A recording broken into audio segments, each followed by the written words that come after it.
Good morning. Good morning. Thank you for coming this morning. It's an exciting day. We've been working a very long time on pulling this report together. I'm Tracy Weeks. I'm the Executive Director at Setda. And so we are all very excited to have you here today for the unveiling of our latest report, the Broadband Imperative II, Equitable Access to Learning. We are excited that this event today was sponsored by Senator Angus King and Representative Jared Polis. We are webcasting today, so we are excited. We do expect Representative Polis to come by and deliver some remarks, so we'll pause and allow him to do that when he does make it here today. We also are thankful to our sponsors of this report. We had AT&T, ENA, Khajiit, and Mobile Beacon, who all were able to help partner with us to bring this report together and share it out widely. We are webcasting this event today, so welcome to all of our online participants. We do hope that you will participate today as well through the Q&A tool. We will make sure that your questions make it up here and that we try to address your questions as well.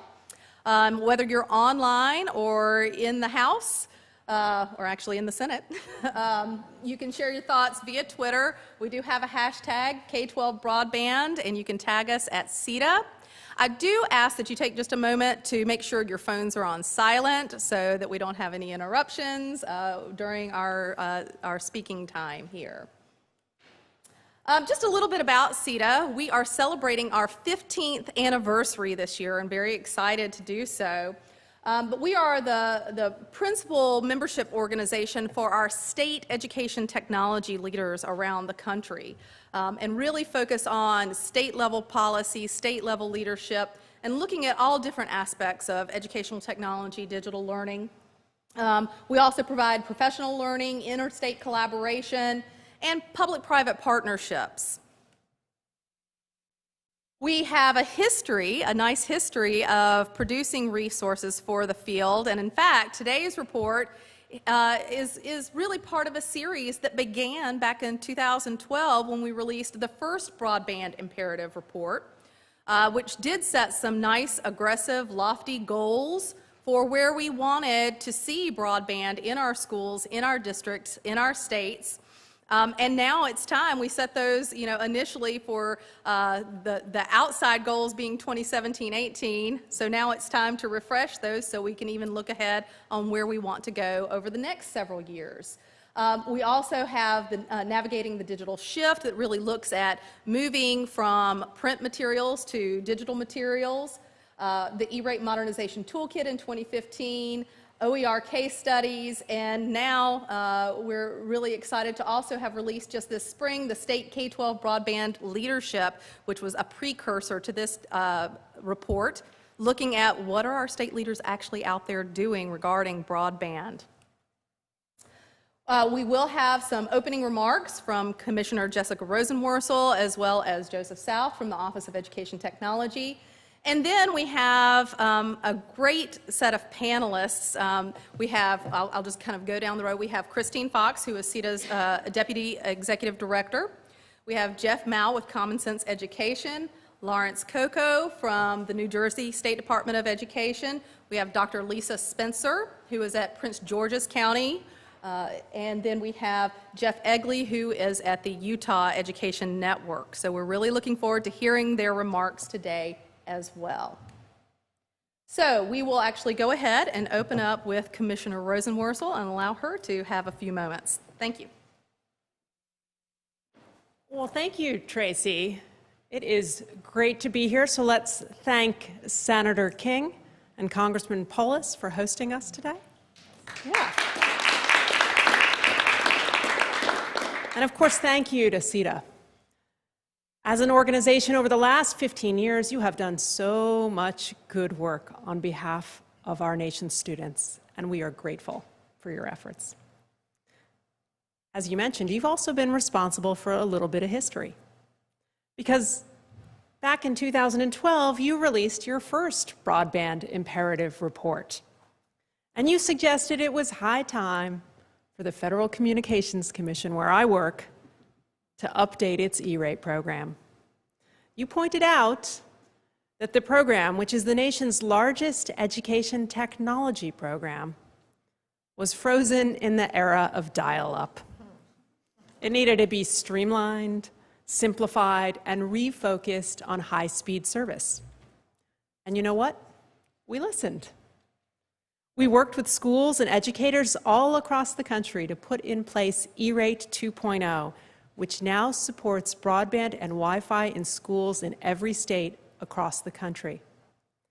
In fact, according to one study, 20 million more American students are connected today at school as a result. So fast forward 4 years, and here you are again with a second Broadband Imperative report. And your new work calls attention to digital equity in new ways, about the importance of infrastructure, about the importance of leveraging state resources, and it also calls attention to the importance of access for students outside of school. And that's what I really want to focus on today. It's an issue that's near and dear to me. And I think your work here is a clarion call. That's because today, 7 in 10 teachers assign homework that requires internet access. But data from the FCC show that 1 in 3 households do not subscribe to broadband service. So think about where those numbers overlap. That's what I call the homework gap. And according to the Pew Research Center, the homework gap is real.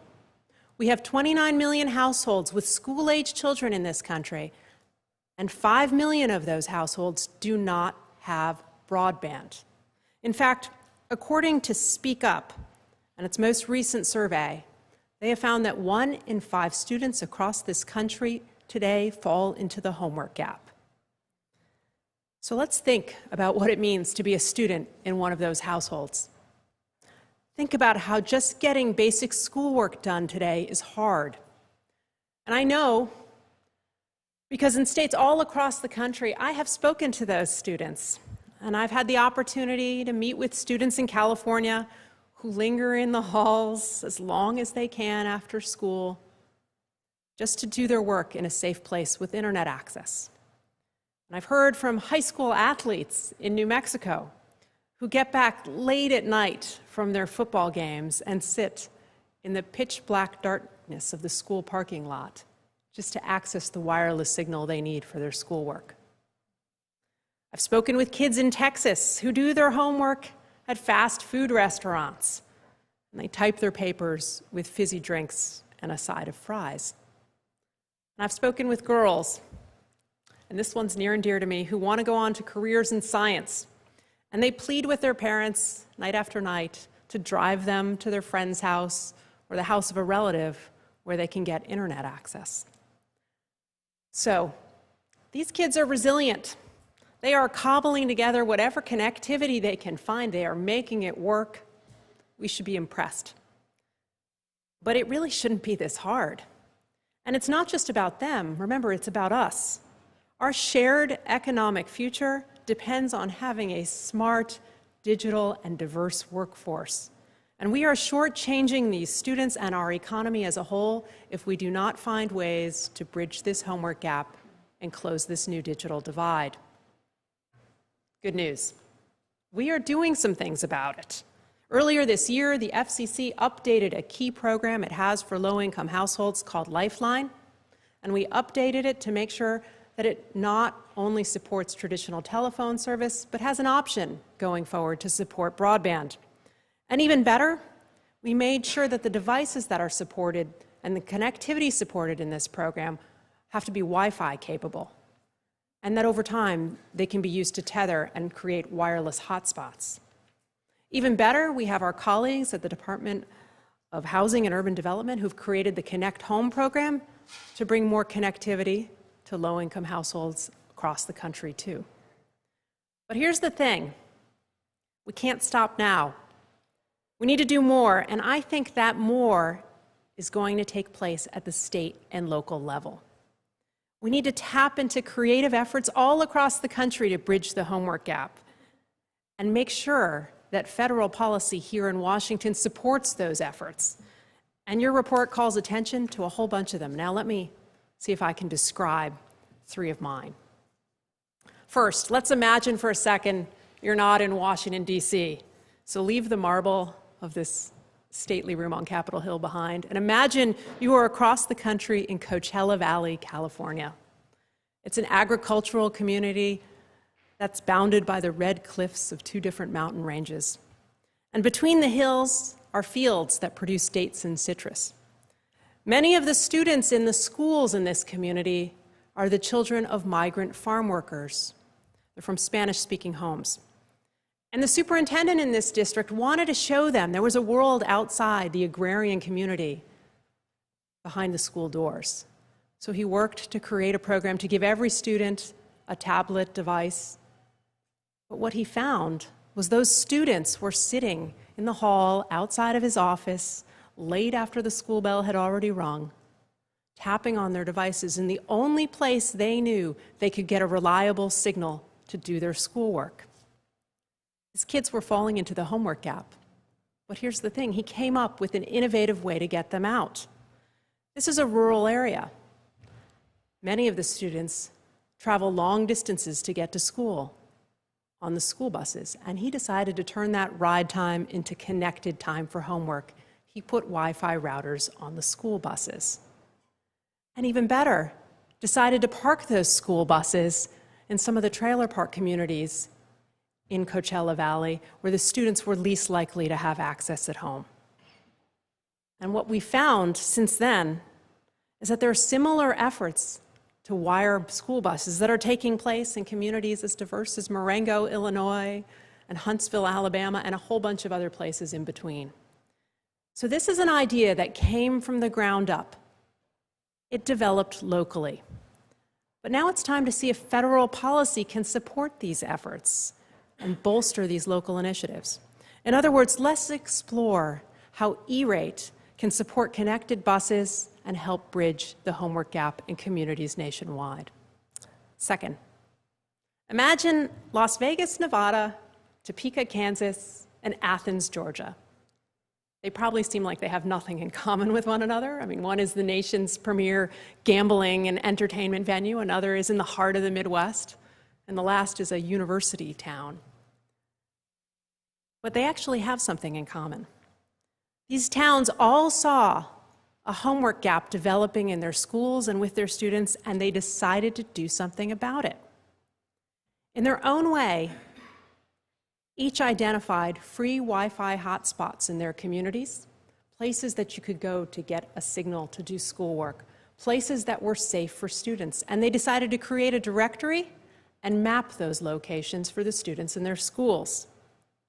Now, some of these places are totally predictable, the library, the municipal and town hall building, but some are not.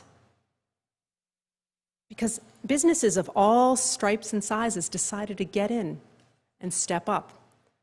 In Athens, Georgia, for instance, insurance offices, hotels like Howard Johnson's, and stores like Walmart have all come in to help out. And these businesses, large and small, that offer to assist, get a colorful decal to put in their window, announcing that they are safe spaces for homework.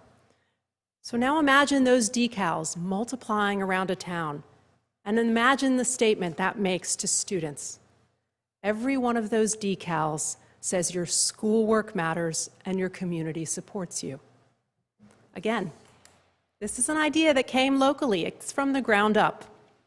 But we need to do our part to make sure that federal policy supports these local efforts. And I'm hopeful that perhaps the FCC, working together with the Department of Education, can create a clearinghouse for communities so they can learn from one another about how to develop these efforts and make sure they're successful.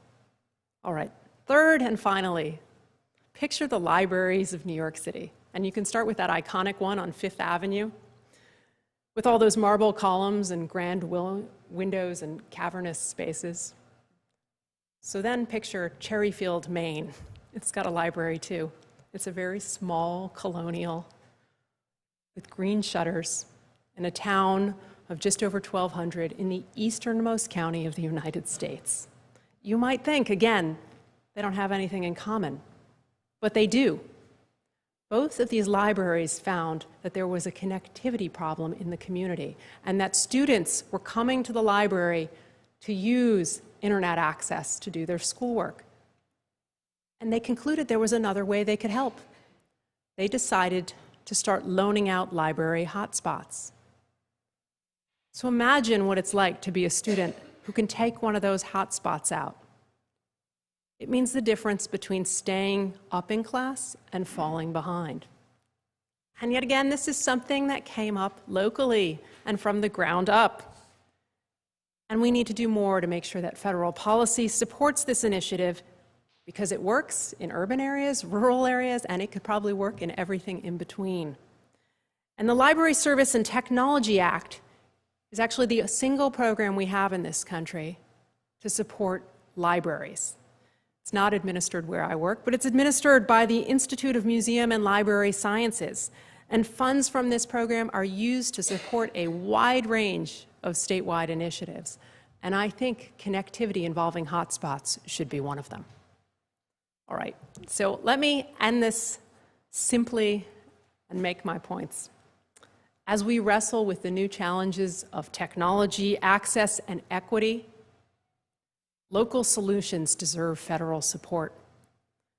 Cooperative policymaking between state and federal authorities is the way forward, just like it has always been the way forward for every hard and intractable problem we've ever faced.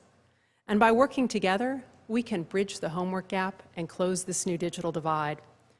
And when we do, we are going to be able to turn all of our students from digital consumers into digital creators. That's going to build a stronger education system, a better economy, and a brighter future. And I know that Setda is going to be a part of it. So thank you for your report and good work.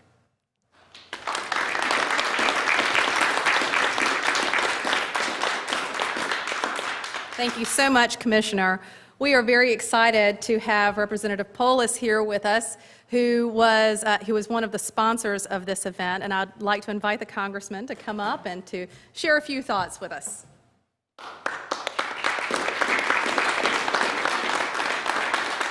Well, I know you want to get underway, but good morning, and I welcome you on behalf of our e-learning caucus, bipartisan caucus, which I formed to promote increased understanding on Capitol Hill about the important role that e-learning plays in our education, and to promote research on successes and failures and raise the awareness of policy issues around e-learning as well.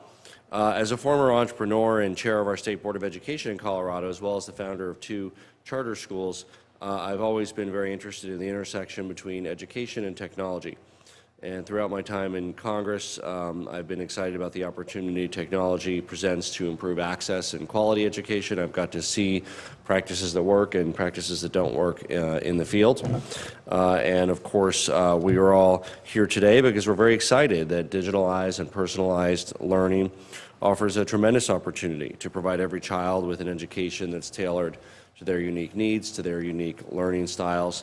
In my district, as a small example, there's districts implementing a wide variety of initiatives, like in Grand County, where they've implemented a Chromebook initiative where each student receives their own Chromebook, and they've replaced their textbooks with online textbooks. In Loveland, our schools are working closely with a local 3D printing company to incorporate 3D printers into high school curriculum and a maker-oriented curriculum. But again, there's also classrooms in my district where technology is underutilized because of a lack of training tools, access. And in 1996, Congress recognized the importance of technology when it created the E-rate program. And I've been pleased so far with the reforms to E-rate, but I'm thrilled that the FCC approved a $1.5 billion increase in E-rate, which will truly help spread the power of connectivity, so important for, inherently important for anything related to technology and education. And you're going to hear a lot more about that today. In addition to the boost of the E-rate program, another important aspect of educational technology implementation is professional development.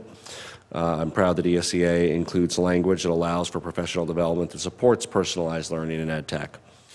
Even if a school is connected to high-speed internet and has access, we won't recognize the true benefit of educational technology and personalized learning until teachers and school leaders have the capacity to use software and hardware to their fullest potential and learn how it can best be used to serve the unique interests of their students.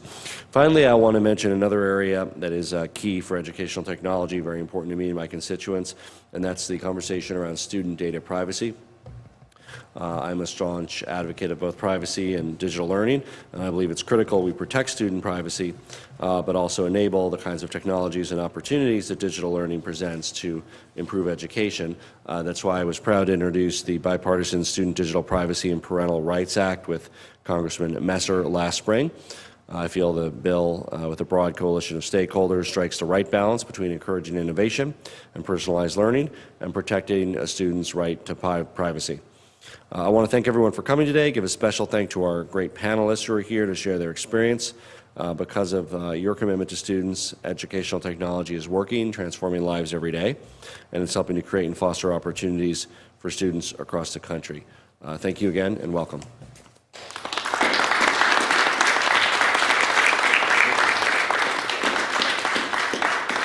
Thank you, Congressman Polis, for your continued work. The Congressman was recognized and honored by Setda in 2014 as the Federal Policymaker of the Year. So he has, for a long time, been dedicated to this work, and we do appreciate it. Next, I would like to transition to Joseph South, who is the Director of the Office of Educational Technology. So, Joseph? So it's really wonderful to be here. We're so pleased to be a part of this event. Setda has been a long partner with our office over the years, and Tracy is a great person to work with because she's someone who walked the walk in North Carolina, and now she's been selected to talk the talk. And usually it goes the other way around. So we're really happy that it turned out this way for Setda. So we are right now experiencing what may be the largest shift in public education that's happened in a generation. And this shift is essentially invisible to most of us. And that shift is the change of having internet connectivity be slow and limited in a school to being ubiquitous in that same school. So just a few years ago, in 2013, the average amount of internet connectivity to a given school was the same as to a single household. So if you think about that, we had the same amount of bandwidth going into a school to serve hundreds of students that we had going into a home to serve a small family of 4 or 5 people. That was not going to lead to the kind of transformation that we need. And when this was recognized, and Setda helped make this case, as was pointed out earlier, we realized that we needed a national effort, that this had to be taken on in a really big way. I'm proud that our president stepped up and initiated the ConnectEd initiative, and he set out a bold vision, a goal that over 5 years we would connect 99% of students to broadband in their classroom. At the time, I don't think it was clear to anyone exactly how we were going to do that, but we knew we had the will, and we knew we had the desire, and we knew we had the leadership. Through the help of a lot of different parts of government, including the FCC, this situation has flipped. So where just 3 years ago, the majority of schools did not have broadband in the classroom, now the majority of districts do have broadband in their classroom. So that's a reversal. And what does that mean? So it means a couple of things. Number one, in the past, the teacher might have to walk down to the end of the hallway and schedule time in the computer lab so she could do computer things with her class. And so it was essentially a disruption to the school day. In the past, the teacher might want to have all the students view a video or go online at the same time, and that was simply impossible. It would slow the connectivity to a crawl. Today, that same teacher has that broadband in her classroom. She can rely on it. She can integrate it into her lesson plans, and now she can do things that were never possible before. So let me give you a couple of examples. And there's 3 school districts that are collaborating in 3 different states on a social studies curriculum. And they're located in California, Ohio, and Wisconsin. So they call themselves, rather unfortunately, the Cow Project. But what they're doing is way more innovative than milk. They are taking a standards-based approach to social studies, and they're having the students work across those state lines together on projects about issues such as water or urban space, things that are essential and important to their communities and play out very differently in those three spaces.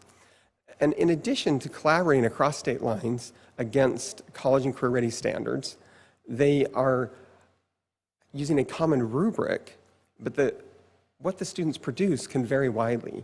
So some students write a traditional report. Some students are shooting video. Some students created digital models.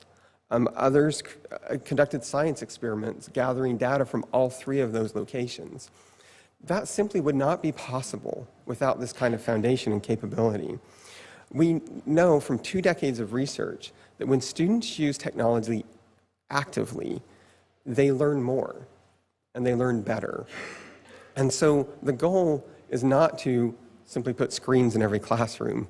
The goal is to prepare an environment where a teacher can help those students learn to use digital tools, where they can become digital creators. There's a couple of great examples of this. I think the Cow Project is a really good one. And we've also seen, for example, in West Virginia, where every school has fiber optic cable. There's students there who are working with scientists, looking at the same data that scientists use, using the same tools that scientists use to explore deep space. And a high school student there actually discovered a new star. And this is the kind of thing that's possible when we do this. Now, it's exciting to see this sort of change, but it creates a problem. And that is, once digital is part of how things are done, then when the students go home and that's not there, they literally can't do their homework. We can't think of this as optional. I never say to people, you should see where I work. It's amazing. I work in a blended work environment. Sometimes I'm on the computer, sometimes I'm in a small group, sometimes the computer's facilitating. It's so awesome and new, right? Well, in our schools, that's apparently news, that we're doing blended learning. But we don't think about that in life. And we've got to change and think of this as like, this is the way we do business, and this is the way it should be in school. So how do we help those students who are struggling with the homework gap? Obviously, it's going to take support at the federal level. The commissioner referred to some of that. Communities need to get involved. And a lot of partnerships can work together on this. There's an example that I think is really exciting from Charlotte Mecklenburg schools. And they actually partnered with their library system and their city to create the One Access program. And in addition to making sure that every child in their district had a library card, they also made 150 hotspots available for free that students could check out just like a library book. And if you think about it, right, in the past, our vision and model of knowledge was books that we take home to learn from. Why isn't our present vision and model for knowledge a hotspot that you can take home where you have access to all the books, not just one? Forsyth Public Schools worked with their community to put stickers in the windows of local businesses where students could come and get that access. But we really need to go beyond that. It's great that we're trying to get students access in public places, but until they get it in their home, they really won't be on equal footing. And that means that we need to prioritize this need. The president has prioritized it. He's created the Broadband Opportunity Council. It convenes 20 agencies and other organizations inside the government to tackle this in a concerted and coordinated way. He has launched Connect All, which is getting 20 million more of our citizens online. The Housing and Urban Development has launched Connect Home to bring broadband to our public housing, that rather than making it the last place for it to exist, they feel like it needs to be the first place. And if you think about our schools, that's sort of happening there as well. Digital technology has transformed every aspect of our lives. The movies that I choose to watch, how I shop, how I communicate, it's been transformed until I walk into a school. And then it's all left at the door. We need to change that. We need to prioritize it. And we need to recognize that our education system will not have the equality that it needs and deserves until every student has that access both at home and at school. For this reason, I'm excited at the work that's being done by Setda and look forward to working with them in the future to realize that goal. Thank you.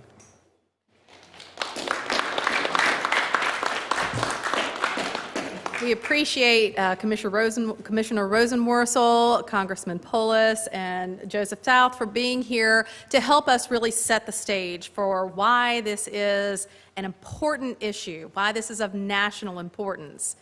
But now it's time to really get into the report itself, isn't it? I wanted to make sure that all of the folks here in the room there are some documents on your seat. We will also have these posted online. We have a trifold summary of the report. The full report will be posted online at the conclusion of this meeting. But I do want to go ahead and transition to Christine Fox, who will walk us through the recommendations in the report. So I'm going to turn it over to Christine. Thank you, Tracy. Thank you for everyone for being here. It's a privilege to be here, and I'm proud to have been co-author of this paper as well as the Broadband Imperative 2012. As was mentioned by some of the previous speakers, technology today is not an option in your career. From an artist that promotes their work through social media, or a mechanic that fixes your engine via computer, or a doctor that conducts surgery via robot. All careers require technology. In fact, as everyone here is using their technology, I leveraged access from the softball fields, from the dance studio, as well as during a 3-hour road trip. So we depend on this access. No one wants to be the teacher that planned the lesson with the scientists and had to disappoint their students to say, we don't have enough broadband for that. No one wants to be the student to tell their teacher, can I please stay after school today because I don't have access at home. Just as turning on the lights so students can see their books, it is critical that schools have broadband access that is fast, seamless, and dependable.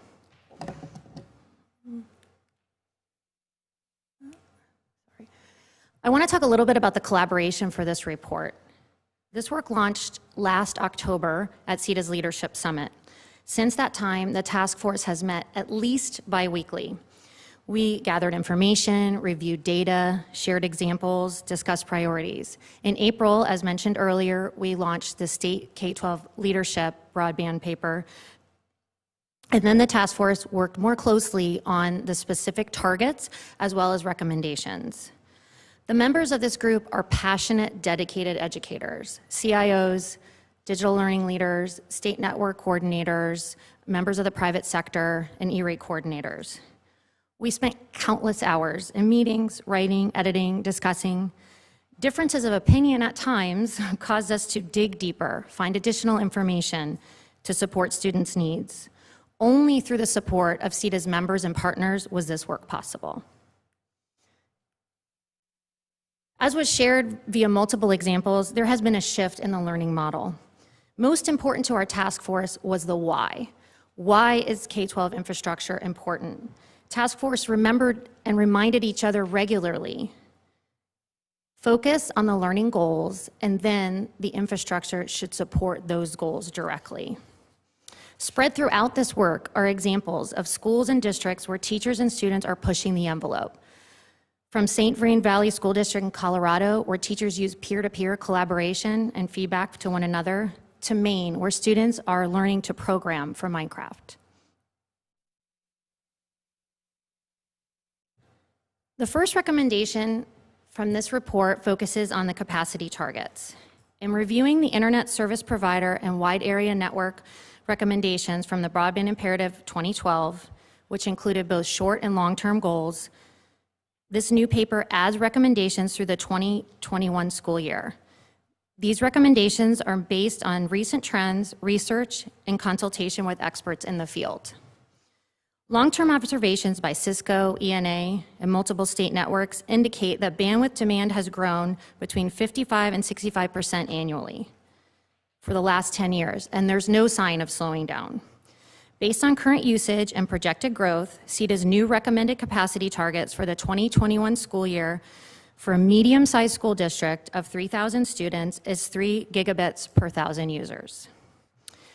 New to this paper, as noted above on the slide, are minimum targets for smaller districts and adjusted recommendations for very large districts. These variations were extremely important to the members of the group to accommodate the need of small locations to have a floor of minimum access, and to adjust for the fact that bandwidth needs can decrease in very large districts where all internet traffic flows through one connection.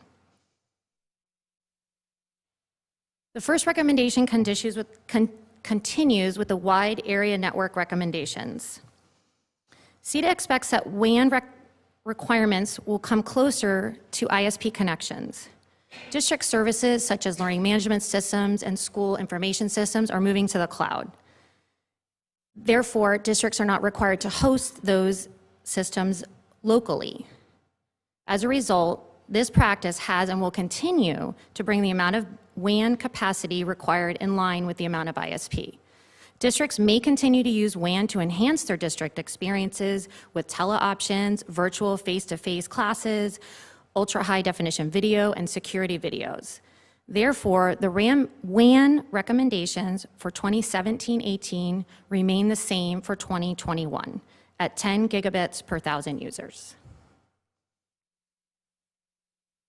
Our second recommendation is also a new aspect based on the refresh from the 2020 report.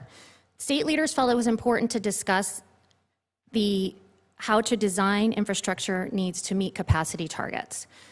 The group spent quite a bit of time looking at resources to support effective infrastructure planning. Setda believed it was important to support districts and focus design on student learning and not just administrative functions.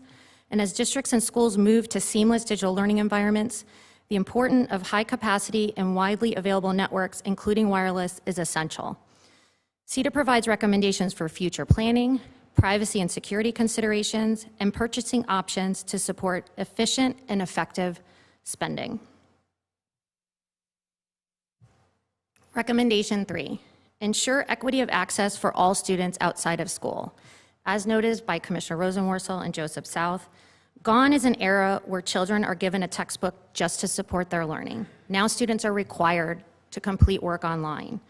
As reported in Setda's 2015 Navigating the Digital Shift, 7 states have statutes requiring the use of digital instructional materials within the next 5 years.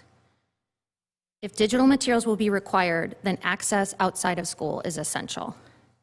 States, districts, and schools must work to help ensure out-of-school access, especially for low-income and rural students. They can leverage community partnerships, educate parents, and share low-cost and no-cost options. And finally, recommendation 4, leverage state resources to increase broadband access. Setda continues to recommend that state leadership is critical in providing broadband in K-12 education, providing direct state funding, as well as funding for the E-rate match, in addition to enacting state policies to support deployment, creating or expanding state networks, and utilizing innovative purchasing options for increasing buying power. As leaders, we have the opportunity to close the digital divide to support learning in the digital age. The bar has moved, and the time is now to support our learners. I would like to introduce Jeff Egley from the Utah Education Network, who will share specific examples of how Utah is a leader in supporting digital learning.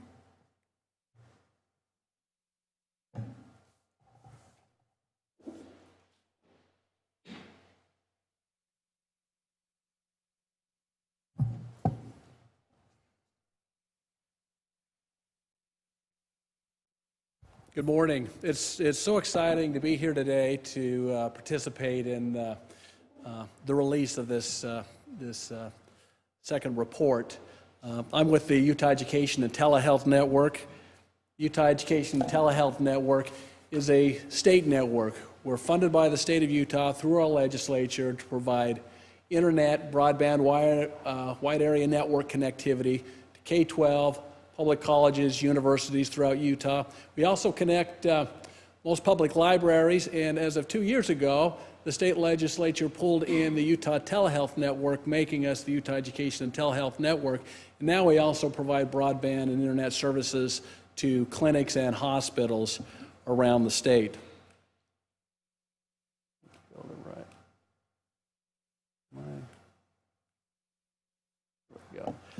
So, over 10 years ago, UETN began working on building out a broadband network based on gigabit Ethernet. This ensured the fiber optic infrastructure build out to schools around the state. It was a multi-year, multi-phase project to build in capacity to schools to ensure that educators and students had the level of bandwidth and broadband access they needed for education. It also helped the stage to build a platform and a foundation that we could build upon around Utah to increase that broadband. And this has been an effort that has been coordinated closely working with Utah's telecommunications service providers and enabling us to leverage their skills, their network, their infrastructure to build this network. We've been very successful in getting to this point. We still have a lot of work to do. We do have communities down in southeastern Utah and eastern Utah that are currently not connected by fiber-based infrastructure. And now, as we talk about, we look at the imperative, the next goals, Utah feels good about where we're headed for 2018, but these communities are going to fall further and further behind until we can get infrastructure into them. Right now, UETN is trying to leverage E-rate modernization funding to help drive fiber-based infrastructure into these communities, including 5 schools within 3 chapters on the Navajo Nation. But along with the funding that's involved with that, these are very complex projects, and we've been working on these for a couple of years.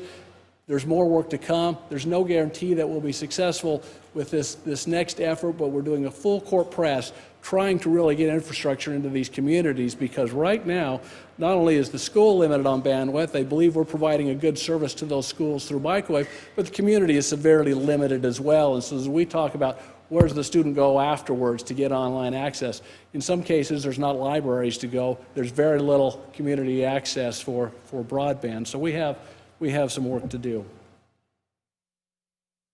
As mentioned on the prior slide, on this and on this slide, UETN core mission is to provide a very robust broadband network, providing internet, broadband access to schools around the state.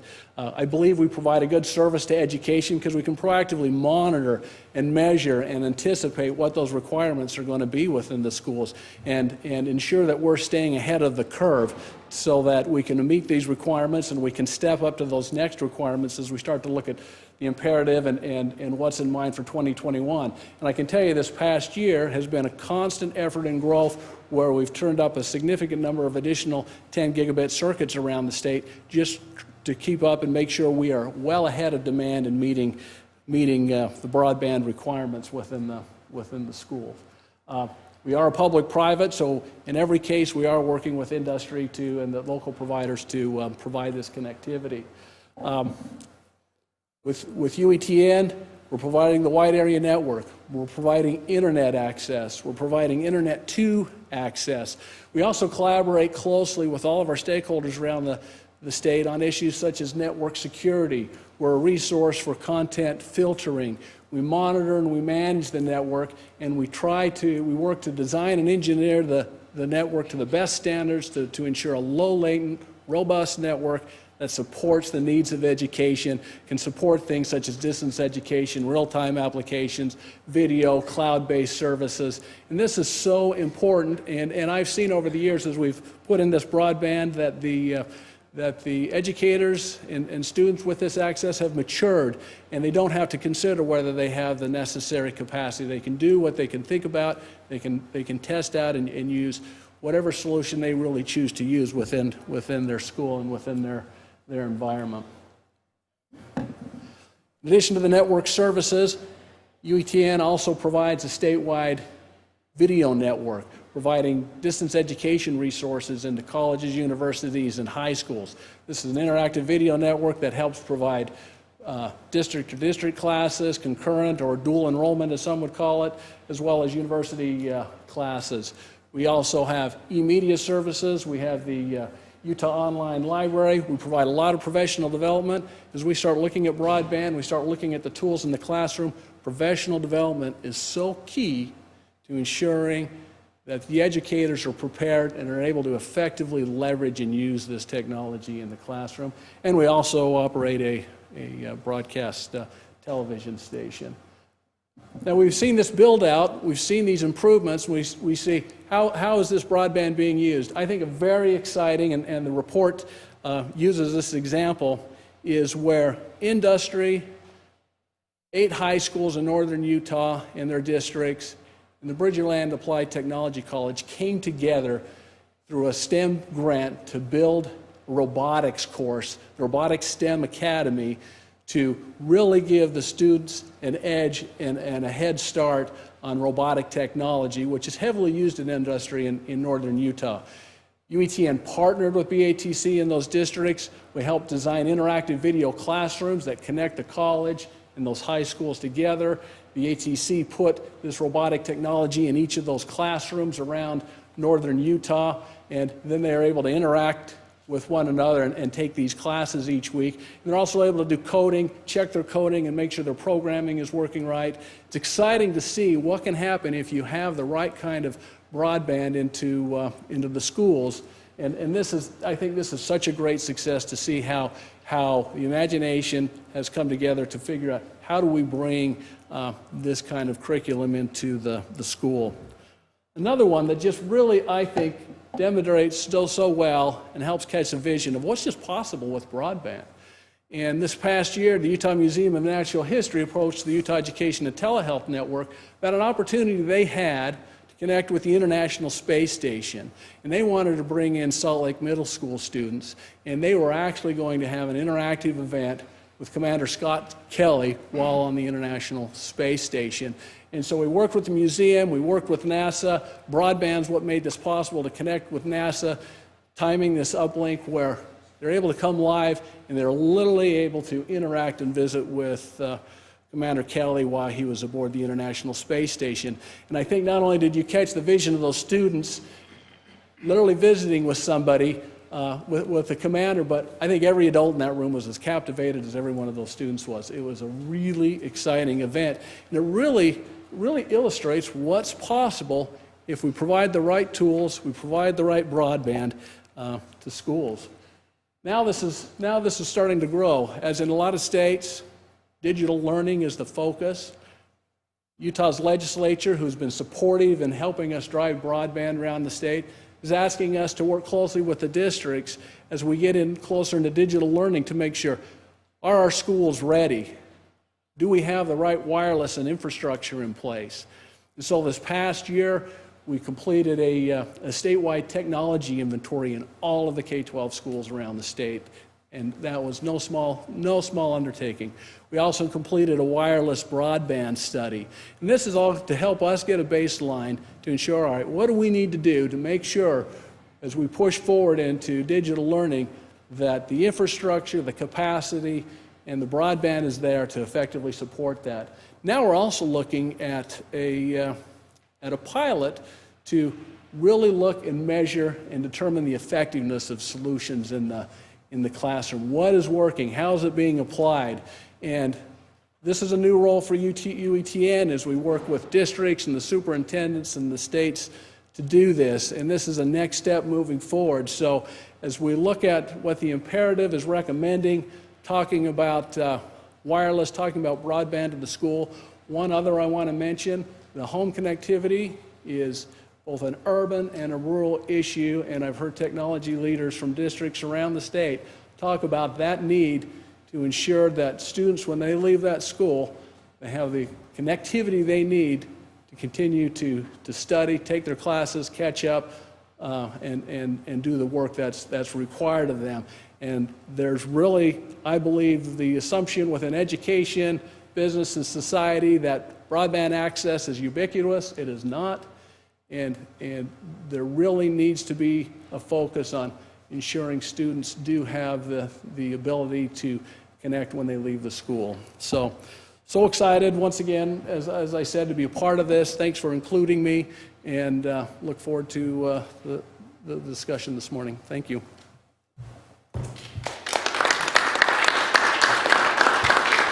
Thanks, Jeff, and we'll transition next. You know, our states are very diverse and different on how they approach many, many problems. So we've definitely seen an example from Utah where they do take a whole statewide approach. We're going to now hear a different approach to broadband from New Jersey. Good morning, everyone, and thank you for being here. My name is Larry Coco. I'm the Director of the Office of Educational Technology for the New Jersey State Department of Education. And unlike Utah, we do not have a statewide K-12 network. We're at the other end of the spectrum. When park testing became a commitment at the state level 4 years ago, we realized that we needed to find a way to make more broadband available for schools, for assessment, and also for learning. And what we did is we came up with the there it is. The New Jersey Digital Readiness for Learning and Assessment Project, DURLAP, NJ DURLAP, and you all know us techies love to do acronyms, so we had to throw that one in there. And the concept was to use the cooperative purchasing power of all of our state schools in order to do a bulk purchase. It's a simple concept, just get everyone together in one room, negotiate one contract instead of 600 contracts. We have over 600 districts in the state, to include charter schools, and give them the opportunity to band together and make one purchase. This was part of a 3-year effort to improve K-12 technology in the state. And also a 3-part effort. The first part was outreach to schools with consultants to help them with park technology readiness. And also we established a NJ Tracks digital learning readiness system and park technology readiness system that was used in order to target whatever schools needed assistance in that area. And it was a successful enterprise altogether. When we did park testing last year, 99.6% of our students in the state that took the park test did so online. So it was a very complex endeavor, but it was definitely worthwhile.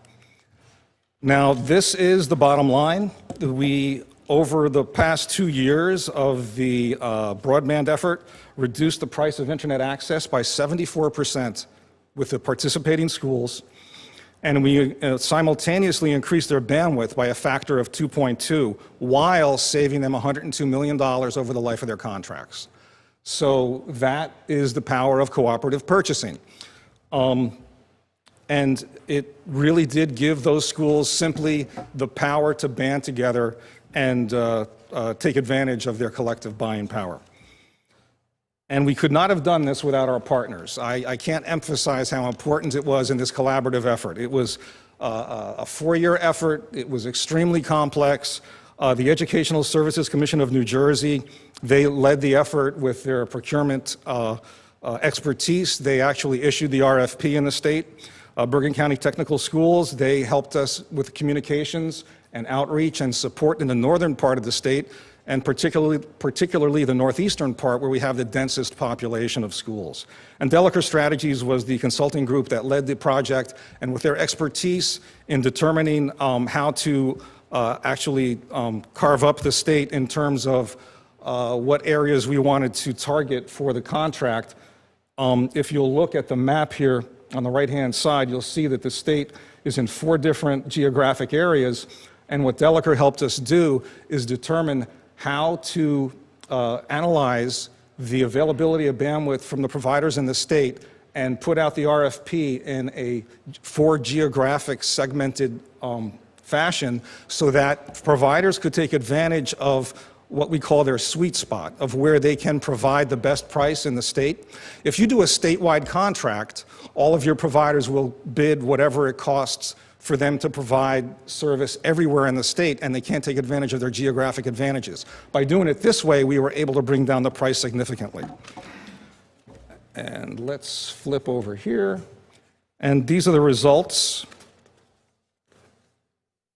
But first, the RFP vendors, there were 8 vendors that I'd like to recognize who actually stepped up to the plate and provided these reduced price services to our schools in the state of New Jersey, and without them, obviously, the initiative would not have been as successful. So the participation rate was pretty good. We had 200 school organizations to date sign up in the 2 years of the initiative, and we also had 208 impacted schools. And it's interesting, the way the procurement law is done in New Jersey, if a district wants to do any kind of service over and above what's offered in the specific terms of the contract, like if they wanted to add voice over IP or any other service, then the negotiation would go off contract. So while we had 200 schools on the contract that was issued by Educational Services Commission, we had another 208 schools sign contracts with those vendors off contract. So in reality, we've impacted about 2/3 of the districts in the state that were eligible for this. And they all had quite a bit of benefit. If you look at this page here, their bandwidth increased by an average of 122% for the participating schools, and another 23% for the impacted schools. Did we skip a slide? Here we go. And this is a really important point. The average price declined by 74% for the participating schools. It went from $26 a meg per month to $6.80. That is how we were able to bring down the price and make so many schools interested in getting increased bandwidth at a decreased price. And for an example of a success that was engendered through the use of the contract, the Educational Services Commission tripled their internet access via the contract. And beyond the access, they also took the time to write a plan, a strategic plan for how to integrate their technology into their academics. They delivered a comprehensive professional development program, which, as we've all heard from the other speakers, is such an important part of any technology initiative. And they implemented an evaluation plan that tracked the performance of the program itself. And the results were astonishing. In 1 year, attendance improved by 7%, suspensions decreased by 18%, triple the number of students enjoyed class. The students in one of their schools increased proficiency in ELA by 114% and in math by 117%. This is in 1 year. Teachers noted improvements in the development of higher order thinking skills and ability to use technology. And it was just transformational that they took their bandwidth, they applied it as part of an overall strategic plan for implementation of a digital learning environment, and these are the results within 1 year. Now, if anyone's interested, the press release about the initiative is at this link here, and also the year 1 report for the initiative is available at that link. What's next for us is that we're going to this year work on expanding the NJ Track system from not just tracking park readiness, but also digital learning readiness. We've issued an upgrade in the past few months called NJ Track's Digital Learning, and we're using that as a benchmark for districts on a voluntary basis to see where they stand in terms of policy making that will allow them to create digital learning environments and also an implementation of digital learning policies and practices at the school and classroom level. And we've also launched an initiative called Future Ready Schools New Jersey, aligned to the National Future Ready Schools program, which uses the data from NJ Track's digital learning that will give schools the ability to track where they are and get recognition for where they are in terms of a digital learning environment and implementation.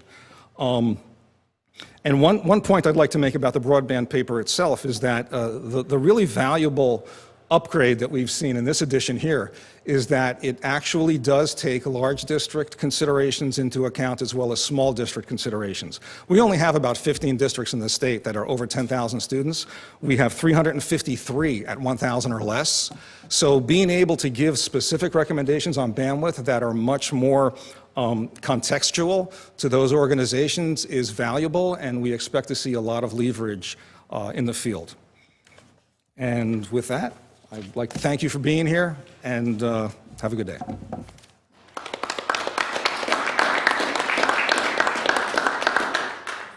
Thank you, Lawrence. So we've heard now from two state perspectives, but we know that where this really starts to make an impact is at the district level. So I'm excited to welcome Dr. Lisa Spencer, who is with the Prince George's County Schools. So, Lisa. Thank you. Good morning and greetings from Prince George's County Public School System in Maryland. I have some slides, and a lot of it is all about the techie stuff. Although it's going to be listed there, I am not the one to give a whole lot of details in terms of what that actually means. However, I am able to tell you exactly how pleased I am with the, with the actual production of what's available to us and how we're able to take advantage of it. We are the second largest school district in Maryland. We have approximately 129,000 students. We also have over 235 schools, offices, and administrative buildings that are all now wireless thanks to all of our partners and our engineers that we have available in our school district. So all of our buildings are wireless, and as the Director of Instructional Technology, my role is actually servicing our teachers. I have 20 instructional technology specialists. I also oversee the help desk. I have 85 IT technicians, and they are in the field servicing our schools. All of our secondary schools have a dedicated technician, and then our elementary schools, unfortunately, have to share a technician. So they support the teachers on the side as far as technical issues are concerned. My technology trainers, they are actually responsible for supporting the teachers by going into the building, developing the rapport, because not all teachers are ready for people to come into their classroom. It's their domain, and you have to really work the teachers to be able to get them, to help them to understand that you're there to help them. You're not there to judge, you're not there to observe, you're just there to help and support the use of technology. We have over 110,000 technology devices in our school district. When we first started getting technology into the district, we had desktops in the classrooms, and you walked past and you saw the screens. The screens were just up, and no one was at the computer using them. We developed the training program. The first training program that we developed was called STEP, and it stood for Sharing Technology with Educators Program. And when we first started that, what we did was that we targeted our early adopters. Everyone who was ready to take technology on and ready to learn, we grabbed them up, and we actually developed a training program. And one of the things that we made mandatory was that our administrators had to be a part of it. And I'm really thankful that we did that, because we've really and truly met with a lot of success, and we saw great growth, not only in our teachers, but also in our educators, because it's important for our administrators to know what true integration of technology looks like. Before, there was a walkthrough, and on the checklist was, are your teachers using technology? Well, one of the things that the administrators are able to see, that you turn on your LCD projector and you have the objective for the day posted or actually shown on the screen. That was considered using technology. Yeah, technology is showing your objective, but hello, there is no interaction. So really, it's just extremely important for our administrators to know what true technology integration looks like. And thankfully, we have a strong network We also have it so that when our teachers come into the district, everyone gets a device. So you have a choice of getting either a Mac or a PC, doesn't matter. We also have 11 of our schools that are one-to-one. We opened up a high school 2 years ago with a one-to-one Chromebook distribution, and our students, there's 1,500 students in that building, and there are no issues with our network, thankfully. We are working with our teachers. We are also a Google Apps for Education school district, so all of our students have their logons with the parent permission for anyone who's 13 and under. And so our students are able to log into the network, do whatever our teachers are asking them to do. And it's important, the piece with my instructional technology trainers really are going in and working with our teachers so that the teachers are not just having the students go to a different website, but what are they doing with it? So we're encouraging strong interaction. Our students are creating videos. They are doing a lot of project-based activities using the technology. So it's not just sitting there, and it's not just us going to the schools looking at what the teachers are doing, but truly focusing on what the teachers are doing with the technology, but also what our students are doing. Our technology that's in our district is a strong ally to what it is that we're trying to do, and we're really working hard on ensuring that our students are college and career ready. So the technology, it's a must. And our access to the internet, our students' access to the technology tools, and our teachers' ability and their skill set in being able to use the tools and really set it up so that our students are the ones who are in charge of their learning, or able to at least participate and take control over what it is that they're doing, what it is that they need to do, doing that problem solving, just making those connections. Google Apps for Education really allows our students to do a great deal of collaboration. We're also using that to help our administrators to collaborate, because we do have an issue in terms of working in our silos. So everyone's doing their little thing over here, but using our Google Apps and really working together, whether you're in the same office space or in a totally different building, we are able to truly enforce and show truly show how technology can be used for the advantage in terms of progressing and working hard and just really leveraging what we have available. We have iPads also in our school districts. We have 4 one-to-one iPad schools. They're actually all middle schools, and they're doing extremely well. And some of you may have seen when President Obama actually came to Buck Lodge Middle School, which is our one of our one-to-one iPad schools. We also have a middle school, actually our middle college program that's working with Prince George's Community College, and those students are using Macs one-to-one, but they're also taking their college courses, and they're actually residing on the college campus. We also have our College Park Academy, which is a one-to-one online program. Actually it's an online charter school, which is actually doing extremely well. So I encourage each of you to come on out and visit and really see the technology at work in the hands of our students as well as our administrators. And I'm not sure if there's anything. Okay. Thank you Thank so much, you. Dr. Spencer. And to kind of round out our panel, we'd like to welcome up Jeff Mao from Common Sense Education. Thanks, Tracy. So fortunately, I will, in the interest of time, try and keep my comments brief. And what I was going to talk to you a little bit about today was some of the national perspectives, some of the things that were going on. And fortunately, Commissioner Rosenworcel pretty much stole my notes, what I had written down on my iPad. She went through every bullet point that I had and every example. So I don't need to talk about Wi-Fi lending from Cherryfield, Maine, where I've been. Being a Mainer and having been the EdTrack director in the state of Maine. But I do want to talk about a couple things. One of them is we talk about that homework gap, and what we try and do with this. And there are other ways that I think we all need to think about, and it's not just us here in the room. There's a lot of familiar faces here, and so I know a lot of you have a lot of reach in trying to help deliver messages, but there's also the folks on the other end of that camera out on the interwebs, and thinking about kind of these community partnerships that can be created, and not just simply our libraries, who are great partners, because that still also requires the students tend to go to the libraries, unless, fortunately, you have a library who's doing a lending program with hotspots.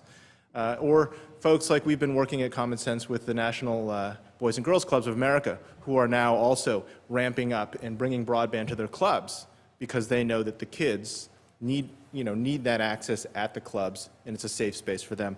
And so we've got a lot of different community partnerships going on out there, and I think we all need to start really thinking about who those people are and how we can leverage these different things for different ways, whether it is stickers on the windows to let kids know that it's a safe place, as the Commissioner was talking about, or other literal ways of building safe spaces like the Boys and Girls Clubs. A quick call out just to the National Digital Inclusion Alliance is another consortia of very interested parties who are working together to try and solve some of these problems for some of the lower income areas in the country, and that's another great organization to really key into. But I think one of the other things that we are challenged with often is, as we look across, and any state has some commission or group, in the state of Maine, it's the Connect Maine Authority or the Connect Me Authority that looks at broadband adoption just generally. And in talking with them, and in my work as the state director in Maine for many years, they always told me, and I've talked to many other states, that they say the number one reason that people don't have broadband at home is because they don't know why they would have it, right? There's no meaningful use. Obviously, school has started to define a meaningful use for more and more families. And I think we've seen that in Maine with a lot of the programs we've been doing. But I think that's one of the critical pieces that we still need to continue to be able to do, is to help provide that context for those families to understand what is this service really providing for you. Because for many of them, where every dollar counts, they're trying to decide, how is this dollar spent going to help me, right? And so trying to help for them, understanding meaningful use of why the broadband is going to be helpful to them, whether it's for the family, for the student, to help that parent maybe get some job retraining, whatever it may be, but understanding meaningful use, because that continues to be, I think, nationally, one of the top reasons why people report, oh, I don't have internet at home, right? And it's not because I can't get it, it's not because I don't want it, it's because I don't understand what the value is to me, and to me and my family, right? And we saw that in Maine, and a quick shout out to Senator King, who's also one of our hosts today, who couldn't make it today. I ran into him on the airplane on the way down. And he was unfortunately scheduled to be elsewhere, but he was the one who founded our statewide one-to-one program. In that program, when we began, one of the big critical questions was, well, if you send these laptops home with the kids, what are they going to do if they don't have internet access? Unfortunately, at the time it was Governor King, when he finished his term in office, he founded an organization that started providing, at the time, dial-up access to students who couldn't afford it. And those programs now, of course, since morphed into other programs that I think we all need to continue to pay attention to, whether it's Internet Essentials from Comcast or Cox Networks and others who are doing these discounted programs. And also then for us to be reaching out to those other smaller local companies who may be in our areas and talking to them about, are there ways that we can facilitate these programs? And are there ways that we can better make sure people know they exist, or to be able to take advantage of eventually as the program comes into line, the Lifeline program that the Commissioner mentioned already. And then also I just wanted to mention a little bit about kind of the state resources piece, and this is, I think, Jeff talked a lot about the state network, and Larry was talking about his broadband consortia purchasing. And earlier Joseph and the Commissioner were talking about kind of this future world of, wouldn't it be great if we weren't talking about blended learning in school simply because it was just simply that's the way business was, right? But we're all still a little bit behind. And I just wanted to kind of take this time and this opportunity to kind of share a couple little stories with you to help you know and for us to remember that these things can happen, and they are happening. And so I'll go back again to share some stories from home. It was a couple years ago, and this is a story I've been using for a while, that I ran into a young woman who I had taught tennis to in my summers when I was still teaching. As a classroom teacher, I had my summers off. And she was very excited, oh, look, there's my old tennis pro. And she knew that at the time now I was working for the state of Maine and working with our statewide laptop program. And she commented to me that she was, I said, what are you doing now? She said, oh, well, I'm teaching. And so this young woman who I had known when she was, this big, was now a school teacher in a Maine public school, teaching foreign language. And she commented to me, and I said, oh, so you have a laptop? She goes, oh, yeah, my kids, we all have laptops, right, of course. because every school in Maine, right, all the middle schools, we have that, and more than half the high schools, more than 65% of the high schools. And she said, well, but you know, remember, I was in the first class of kids who got a laptop in 2002. And so at the time, I thought, wow, this is fantastic. The first group of kids that we issued a device to in the statewide purchasing program, right, has now finished college, finished her degree, got certified, and is now teaching in a Maine college, a Maine school. But then just last week, I saw a story from a friend of mine on Facebook, and she was commenting, she's still an IT director in Piscataquis, Maine, and she had just had her parent night to talk to the parents about the devices and advice for the parents and talking about digital citizenship and these pieces about how do you support your child at home with these devices, why do we have them, care and use, all these different things. And she had one pair of parents come up to her and say afterwards, you know, hey, those are the rules that we've been using and the advice that you gave, we've been doing this at home already because remember, that's what you told us when we were students. And so now the circle really is complete, that the program has been going on so long now that we have parents who were issued devices through these one-to-one programs, empowered by a statewide broadband network in Maine, who now have children who are in the schools who are being issued devices through the same programs and going home and leveraging the broadband, right? And so these things really can happen. And I know because for some folks, years ago when I used to talk about this, and Larry and I would have these conversations back in the early 2000s about, oh, we can do these things, and I had a lot of my peers and others, Jeff, it's just, I don't know how that's going to happen. It's going to be hard. And of course, today, I think more and more districts, the question is not, are we going to go to one-to-one? It's simply when, if they haven't already done it, right? And not, can we get broadband? It's simply, how much are we going to get? And how are we going to do it, right? And so I think it's really important to know that those things can happen and they will happen. And I think the work that Setda has done and these guys and your local districts, it's really important to keep pushing away at these things. And a lot of it, I think, has been through the leadership of Setda and others, and I want to thank them all for that. And just last quick point, just to remind us, just because it's written in my notes and I forgot to say it, so it's totally out of order, but as we think about state resources and how we can leverage them, whether it's purchasing consortia like Larry devised in New Jersey or in others, there's a lot of great examples for those who are looking for them if you're taking them back to your states, trying to figure out ways to do that, in the paper that we released with Setda in April. And you can find that on the website at Setda.org. And so that's the K-12 Broadband Leadership Driving Connectivity and Access document. And so that one really has a lot more examples of kind of statewide projects and how states have been able to do these things. And then I guess that's my last bridge to just remind us that the other thing that we still need to do is E-rate 2.0, as the Commissioner mentioned, is here, but we haven't fully leveraged it yet. Right? So I think there are lots of examples of schools and areas who can say we've increased broadband. Right? We've been able to build this Wi-Fi network. But there are other very, very important clauses in there, things that potentially help Jeff in some of those distant corners of the state of Utah. Or potentially in Maine, we have some islands that the only way to get to the island is a seaplane, or a very long boat ride.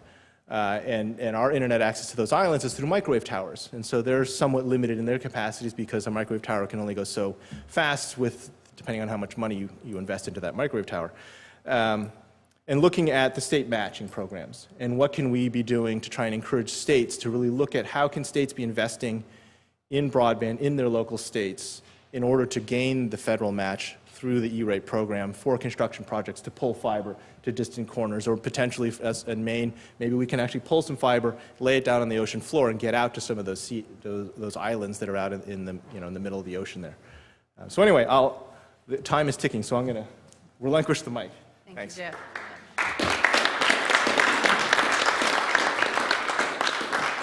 Okay, we have just a few minutes left if there are any questions from those of you here in the room. Yes?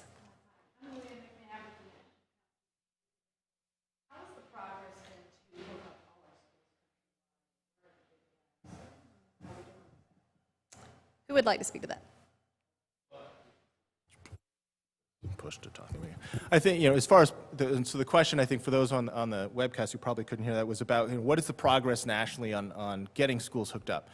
And I think as we heard both from Joseph South and Commissioner Rosenworcel this morning, the numbers are up, right? More kids are connected. I think Commissioner mentioned that since the last E-rate 2.0 kind of update, that we've seen about 20 million more kids connected.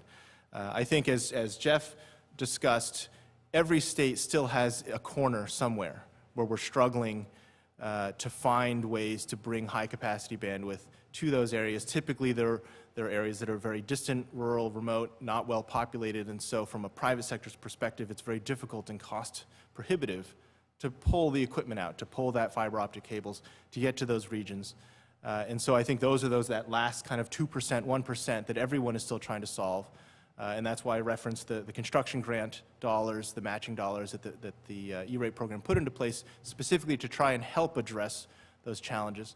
But by and large, I think connectivity is better, but by no means is it done. And I think part of the importance here is really looking at, we want our educators to really wrap their heads around how can we transform learning without worrying about whether the broadband access is going to be there. We've heard examples of one-to-ones, of blended and online learning, of connecting to the International Space Station. We want that ability to truly think about how we can really leverage digital tools to change the way we teach and learn now, and know that the broadband access is going to be there to support us. We do have a question from our friends online. In each of the states presented today, does the district pay for broadband or does the state pay? So in Utah, the state pays for the broadband. UETN covers all of those costs. They also cover all the improvements, upgrades around the state. So it's really supported in Utah by our legislature. Yeah, in New Jersey, we're a local rural state, and the districts are responsible for the cost of the broadband. That's one reason why we wanted to give them the opportunity to come together and realize the cooperative purchasing collective power. And then I'll just add briefly that I think as we look across the states, one model that Jeff described where UETN is covering the cost, and then Larry, on the other end of the spectrum, local schools are paying for the cost. And then there's a lot of models in the middle. Maine is one in the middle where we have a statewide broadband network, but we've also instituted a universal service fee. So very similar to the one that funds E-rate and the other universal service programs, there's a local Maine version that then offsets the non-E-rate portion costs of that network connectivity. So the local schools, at this stage of the game, for better or for worse, one of the last things I did while I was in the Department of Ed was to create a rule that all local districts had to buy into the consortia at $1 per year per pupil. So fortunately, since our districts are not very large, it's not a significant amount of money. But there are other states, too, that also have universal service funds models like that. I think Oklahoma has a program like that. California has a high-speed broadband backbone network that is covered at the state level, and then local schools are then covering their final tail circuits to connect into that network. So I think there's a lot of different models that are out there in play. And I think increasingly we're seeing more and more states trying to figure out ways that they can help to offset some of those costs where they can. In other ways, what Larry has done is where local control rules, but then being able to leverage a big consortia purchasing to effectively help cover the cost by simply driving the price down. Right? And in Prince George's, the school district, as well as in conjunction with the county government has started an INET program, which is the intergovernmental network connection, and it's where they're helping with pulling fiber and connecting the different universities and other partnerships. So what's actually going to happen is all of our libraries, for example, the public libraries will be connected, and all of our students will be able to go to the library, use their Prince George's County Public School log on, and be able to get onto any of the networks or any of the computers in the library. So it's a combination of the district and the county government. Excellent. Other questions? Yes, ma'am. Hi, I'm Laura Breeden. I'm actually working with the National Digital Inclusion Alliance as a volunteer, so thanks for the shout out. I'm interested in whether other states are doing or trying to link student performance with these increases in network capacity and the use of technology in the classroom. I heard statistics from one state. Right. I think that what most folks are really focused on is trying to connect instructional practices with student learning. Now, we know that in many instructional practices, especially more and more today, that broadband is one of the components that helps to drive that practice, because it may be, for example, the project that we described, the COW project, right, where without that broadband, those kids could not collaborate effectively across 3 different states. But I don't think anyone is trying to simply lay broadband as a singular silver bullet, because we know that just in the same way that saying that a device is not a silver bullet, neither is broadband alone, but it is one very integral piece of that larger teaching practice, but I think the focus has really been on teaching practices. Yeah, in the example I gave with those results, I mean, that wasn't just the result of broadband. It was a comprehensive professional development program for all professional staff, as well as support, for the students and the teachers. And it included strategic planning and follow-through and an evaluation plan. So it's a really important part of the overall strategy for digital learning and 21st century instructional practices. All right, we do have another question from our friends online. As it evolves, E-rate 2.0, how do we apply pressure and support to our internet service providers so that pricing and infrastructure is leveraged to best support schools that now rely so heavily on cloud-based services, one-to-one programs, and so on? We have found that getting to 1 gig is not that much of a stretch now, but it took a long time to get there in our state, and this is from Vermont. How do we be sure that they keep moving the bar along with the imperative part 2? Who wants to take that? Well, in Utah, obviously we're approaching it from a state perspective instead of a district perspective, and what we have been seeing as we began to standardize on gigabit over the years and our network grew, we started to see those costs come down. Also, as our internet capacity with our ISPs grew, we started to see some economies of scale there. So we're seeing those costs come down, which basically, as we look at the imperative and where we need to be in a few years, that's helping facilitate our ability to upgrade internet bandwidth as well as to upgrade wide area connectivity bandwidth, and so I think it's that effort as we standardize further on that throughout the state. We're seeing that, and it's been highly competitive within Utah. Excellent. What else? Okay, one last question, Keith. It's just more of a comment, Keith Kruger with COSN. For the statistics of where school districts are, we'll be putting out our 4th annual infrastructure survey that early October, which will have. We are, I think what Jeff said is true. We are making progress, but there are still a way to go. Thank you, and for those online, I'm getting the note that they're not hearing the folks in the audience. Keith Kruger from COSN mentioned that they will be coming out this fall with their 4th annual national survey of districts, and that they are seeing the growth happen, and we look forward to seeing that next report. All right, well, we are really coming to the close of our time here, so next steps coming out of this. We want to make sure that we really take advantage of these broadband opportunities to help students and teachers collaborate, and so that all students have access and are ready for their college, their career aspirations.